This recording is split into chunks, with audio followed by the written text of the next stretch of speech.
सोचो, अगर आपको अचानक पास्ट और फ्यूचर दोनों दिखने लगे, आप 1100 एडी के लोगों से भी मिल सके और फ्यूचर के लोगों से भी, क्या आप इस पावर को गिफ्ट कहेंगे या कर्ज? आज हम बात करने वाले हैं एक ऐसे ही साइंस फिक्शन स्टोरी दाली की जिसका मेन कैरेक्टर है असीम।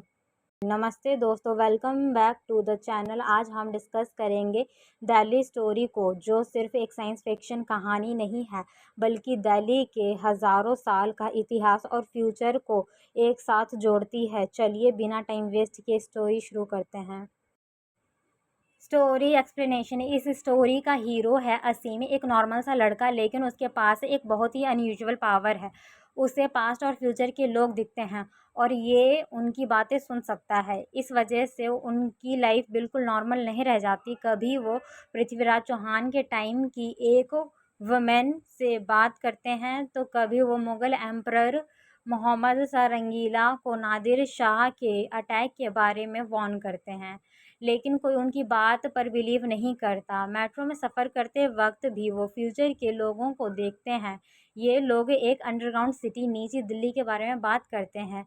यहाँ गरीब और सोसाइटी से अलग किए गए लोग रहते हैं। इसके अपोजिट फ्यूचर में एक मॉडर्न सिटी है, इमैक्युलेट सिटी, जहाँ टॉल बिल्डिंग्स और फ्लाइंग शिप्स हैं। यानी फ्यूचर में भी सोसाइटी दो हिस्सों में बँट चुकी है। असीम की पर्सनल स्ट्रगल। शुरू में असीम को लगता है कि शायद वो पागल हो चुका है। डॉक्टर और साइकोलॉजिस्ट भी उसकी प्रॉब्लम सॉल्व नहीं कर पाते। उसके पेरेंट्स की डेथ हो जाती है, उसकी एंगेजमेंट भी टूट जाती है। डिप्रेशन इतना ज़्यादा बढ़ जाता है कि वो यमुना में जंप करके सुसाइड करने का डिसीज़न बना लेता है। लेकिन उसी वक्त एक मिस्टीरियस आदमी उसे रोकता है और वो उसे एक विजिटिंग कार्ड देता है और कहता है कि इसका जवाब तुम्हें सरोजनी नगर में मिलेगा। पंडित विद्यानाथ और प्रिंट आउट। असीम उस एड्रेस पर पहुंचता है। वहां पंडित विद्यानाथ नहीं मिलते, सिर्फ उनके असिस्टेंट ओम प्रकाश मिलते हैं। ओम प्रकाश असीम को एक प्रिंट आउट देते हैं। उस प्रिंट आउट में एक अननोन लड़की की फ़ोटो होती है। वो कहते हैं कि शायद इसी लड़की से मिलना ही तुम्हारी लाइफ का पर्पस है। उस दिन के बाद असीम उस लड़की को ढूंढना शुरू कर देते हैं। सालों तक वो उनकी तलाश करता रहता है।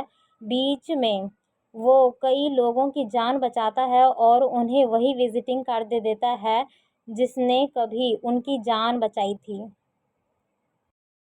यूनिवर्सिटी गर्ल और फ्यूचर वुमेन। एक दिन असीम एक दिल्ली यूनिवर्सिटी की लड़की की जान बस एक्सीडेंट से बचा लेता है। उसे लगता है कि शायद ये वही लड़की है, लेकिन बाद में पता चलता है कि नहीं। कुछ टाइम बाद उसकी मुलाकात फाइनली प्रिंट आउट वाली वुमेन से होती है। वो फ्यूचर से आई होती है।